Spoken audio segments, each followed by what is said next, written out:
Hello students, good morning. आज हम polity के कुछ महत्वपूर्ण प्रावधानों की चर्चा करने जा रहे हैं तथा राजनीतिक संदर्भों में समय समय पर कुछ चीज़ें चर्चा में रहती हैं, उसके संदर्भ में चर्चा करेंगे।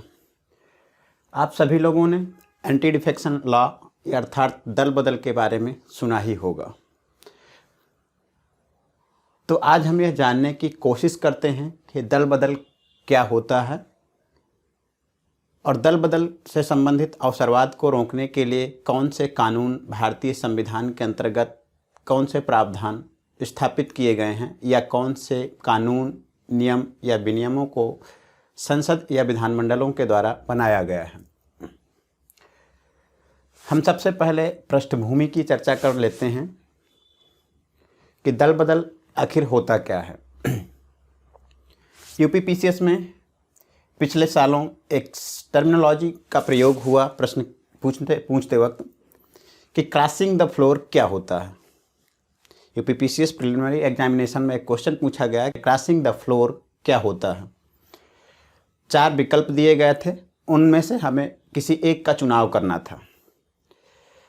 तो दरअसल आज मैं इस क्रॉसिंग द फ्लोर टर्मिनोलॉजी को विषय वस्तु बनाते हुए इस पूरे दल बदल कानून को चर्चा में लाऊंगा।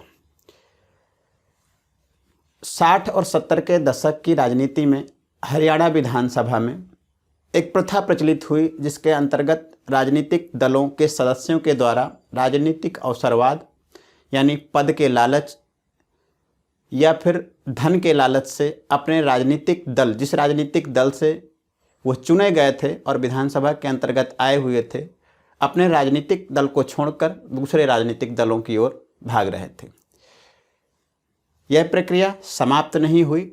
एक राजनीतिक दल से दूसरे राजनीतिक दल, कुछ समय बाद पश्चात दूसरे राजनीतिक दल से पुनः वापस उस राजनीतिक दल में शामिल होना या किसी तीसरे राजनीतिक दल में शामिल होना, यह कहलाता है राजनीतिक अवसरवाद। संसद और विधानमंडल भारतीय संसदीय व्यवस्था के महत्वपूर्ण अंग हैं। निर्वाचन क्षेत्रों के द्वारा जनता अपने प्रतिनिधियों का चुनाव करती है। इन प्रतिनिधियों का मुख्य मकसद यह होता है कि राजनीतिक निर्वाचन क्षेत्रों के अंतर्गत यह प्रतिनिधि जो चुने गए हैं अपनी जनता का प्रतिनिधित्व करें, उनसे संबंधित समस्याओं को विधानमंडल में कानूनों को बनाते वक्त उन प्रावधानों को या उन समस्याओं को रखें। साथ ही साथ राज्य की संपूर्ण शासन व्यवस्था को संचालित करने के लिए जो भी कानून बनाए गए उन कानूनों को बनाने में अपनी भागीदारी प्रस्तुत करें। किंतु व्यक्तिगत स्वार्थ या व्यक्तिगत महत्वाकांक्षा के कारण कई बार विधायकों या सांसदों के द्वारा अपने राजनीतिक दलों को छोड़कर दूसरे राजनीतिक दलों को ग्रहण कर लिया जाता है। यह संपूर्ण चर्चा को जब 1960 और 70 के दशक में देखा गया तो एक महत्वपूर्ण लोकोक्ति प्रचलित हुई, आया राम और गया राम की राजनीति। आया राम गया राम राजनीति का सीधा सा मतलब है राजनीतिक अवसरवाद, अर्थात सदस्यों के द्वारा विधानमंडल के एक राजनीतिक दल से दूसरे राजनीतिक दल की ओर भागना। इसी टर्मिनोलॉजी शब्द का प्रयोग हुआ है क्रॉसिंग द फ्लोर के लिए। क्रॉसिंग द फ्लोर का मतलब होता है कि जब संसद या विधानमंडल में कोई एक राजनीतिक दल का सदस्य अपने राजनीतिक दल को छोड़कर दूसरे फ्लोर की ओर या दूसरे राजनीतिक दल की ओर जाता है या उसके पक्ष से मतदान करता है दूसरे राजनीतिक दल की ओर से, तो यह प्रक्रिया क्रॉसिंग द फ्लोर कहलाती है। सीधा सा मतलब है अपने राजनीतिक दल की सदस्यता को छोड़कर या अपने राजनीतिक दल की विचारधारा को छोड़कर दूसरे राजनीतिक दल का समर्थन करना क्रॉसिंग द फ्लोर कहलाता है। सामान्य शब्दावली में हम हॉर्स ट्रेडिंग को जानते हैं। पिछले कुछ वर्षों में राजनीतिक दलों के द्वारा अपनी शासन सत्ता को बचाए रखने के लिए या विपक्षी दलों के द्वारा शासन को या अपनी सरकार को स्थापित करने के लिए यह प्रक्रिया अपनाई गई। सांसदों की खरीद फरोख्त या विधायकों की खरीद फरोख्त, यह प्रक्रिया कहलाती है हॉर्स ट्रेडिंग। मध्य प्रदेश में हमने देखा कि बीजेपी अपनी सरकार को बनाने के लिए कांग्रेस के कई विधायकों को खरीदती है। या अभी हाल ही के कुछ महीनों में हम महाराष्ट्र में राजनीतिक अस्थिरता, जहां पर शिवसेना के सदस्य स्वयं अपने आप में अपने राजनीतिक विचारधारा से सहमति नहीं रखते हुए दल बदल को अपनाते हैं। 1985 में 52वें संविधान संशोधन के द्वारा जब 1985 में राजीव गांधी की सरकार सत्ता में आती है, पूर्ण बहुमत की सरकार स्थापित होती है, तो राजीव गांधी की सरकार ने इस समस्या के समाधान के लिए एक कानून को स्थापित करना चाहा।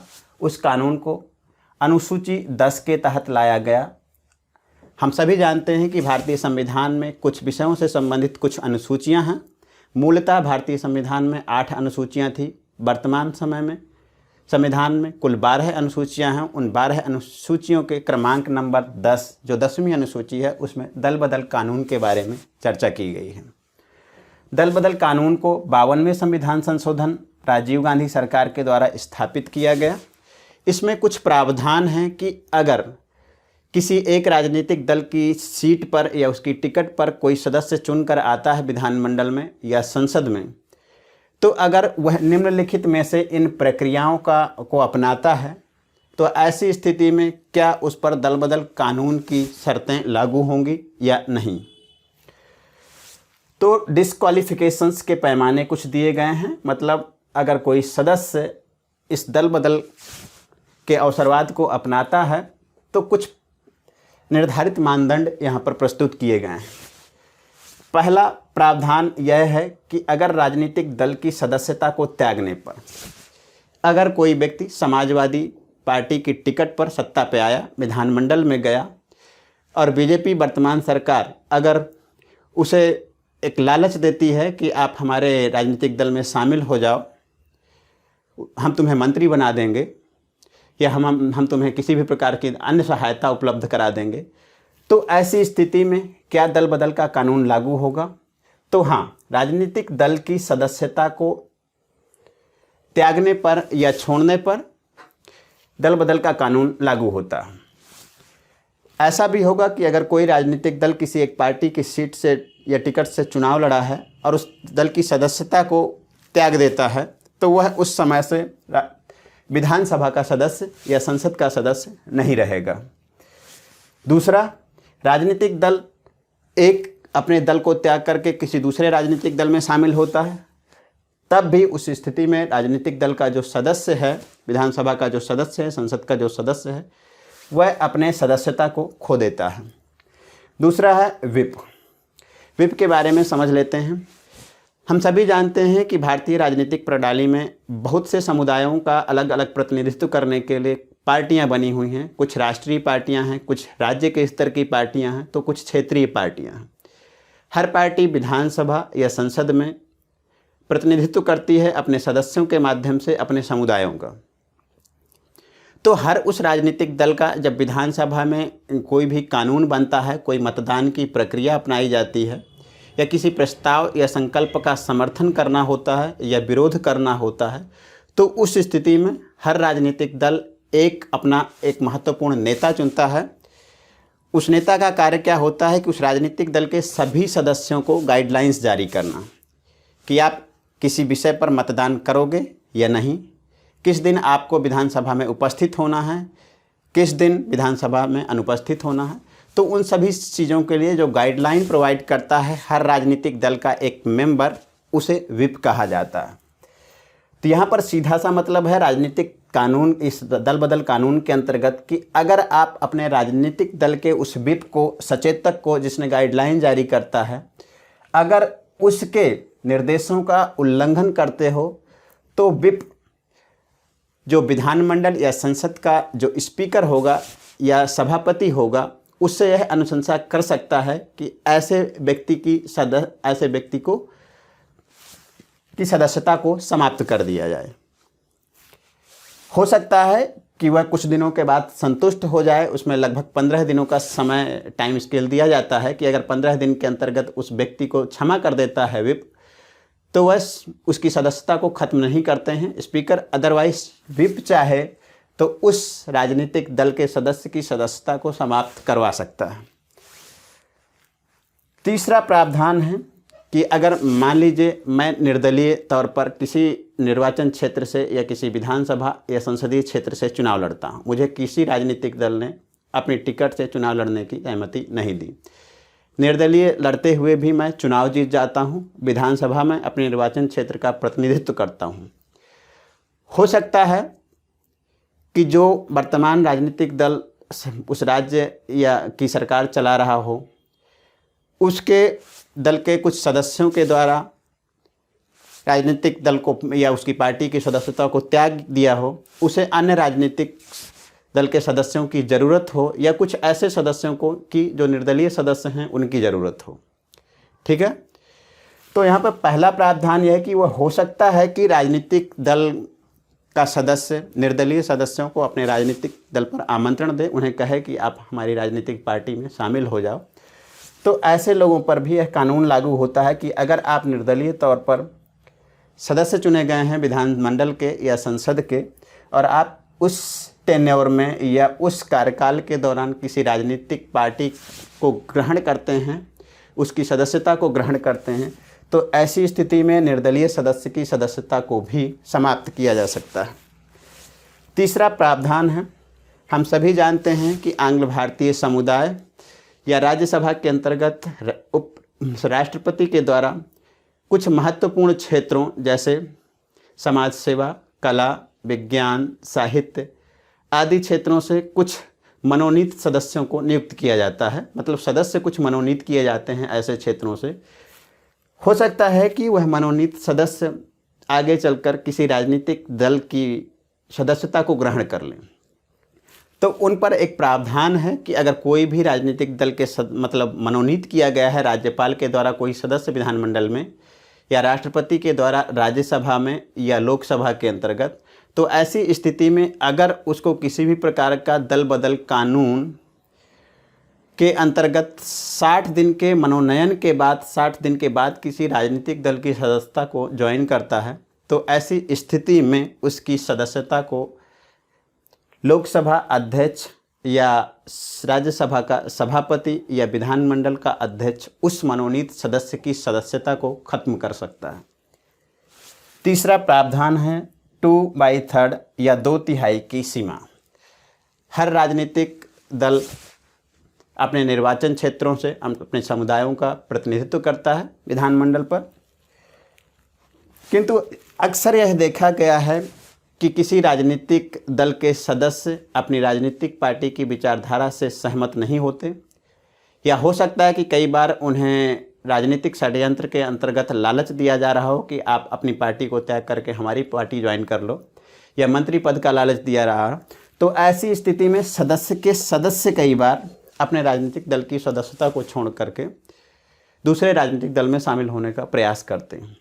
तो वहाँ पर एक लिमिट लगाई गई है कि अगर किसी राजनीतिक दल के कुल सदस्यों में से 2/3 सदस्य किसी राजनीतिक अन्य पार्टी में शामिल होते हैं, तो अगर 2/3 से अधिक सदस्य उस राजनीतिक दल के दूसरी पार्टी पे शामिल होते हैं, तो ऐसी स्थिति में दल बदल कानून लागू नहीं होगा।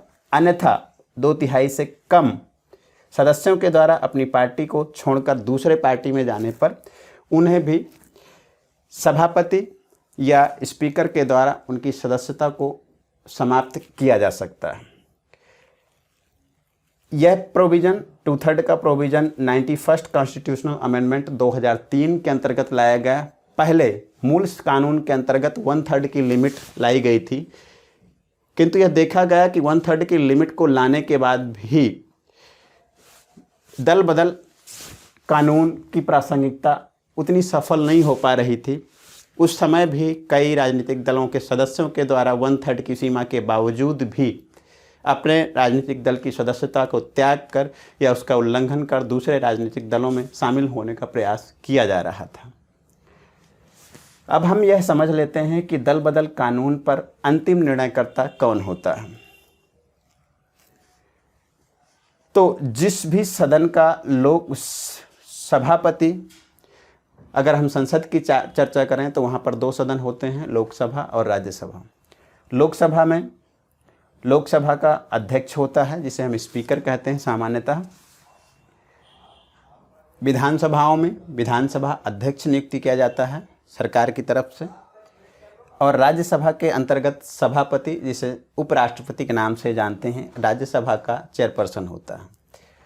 जिस भी सदन का सदस्य ऐसी प्रक्रिया को, क्रॉसिंग द फ्लोर प्रक्रिया को या दल बदल को अपनाता है, तो उस सदन का जो अध्यक्ष होगा या जो सभापति होगा, उसको अंतिम पावर है दल बदल कानून के संबंध में। अब इस कानून की कुछ सीमाएं भी हैं तो कुछ अच्छाइयाँ भी हैं। अच्छाइयाँ यह हैं कि जब किसी राजनीतिक दल को जनता अपना नेता मानती है या उस राजनीतिक दल को सपोर्ट कर उसको सरकार बनाने के लिए आगे बढ़ाती है, तो उसकी कुछ जिम्मेदारियां होती हैं, उसका कुछ मैनिफेस्टो होता है, उसके माध्यम से वह कानूनों को बनाती है, अपने कार्यक्रमों को लागू करती है। लेकिन ज़रूरी यह है कि विधानसभा में उनका पूर्ण बहुमत या मेजॉरिटी होनी चाहिए। किंतु दल बदल के कारण कई बार उनकी मेजॉरिटी में संकट आ जाता है, अविश्वास प्रस्ताव पेश कर दिया जाता है, तब उन्हें राज्यपाल या राष्ट्रपति के द्वारा बार बार विश्वास प्रस्ताव पेश करने के लिए कहा जाता है। तो कुल मिलाकर राजनीतिक पार्टियों या राजनीतिक शासन व्यवस्था को संचालित करने के लिए जो भी राजनीतिक पार्टी सत्ता पर है, उसके स्थायित्व को ध्यान में रखते हुए कार्यक्रमों को लागू करने के लिए, बार बार बाई इलेक्शन की प्रक्रिया से बचने के लिए दल बदल कानून लाभकारी है। किंतु यह है कि हम जब देखते हैं कि विप से संबंधित, विप मतलब किसी भी राजनीतिक दल का एक नेता जो अपने दल के सदस्यों को कुछ दिशा निर्देश जारी करता है जब प्रक्रिया चल रही होती है विधानमंडलों या संसद में। किंतु अगर कोई भी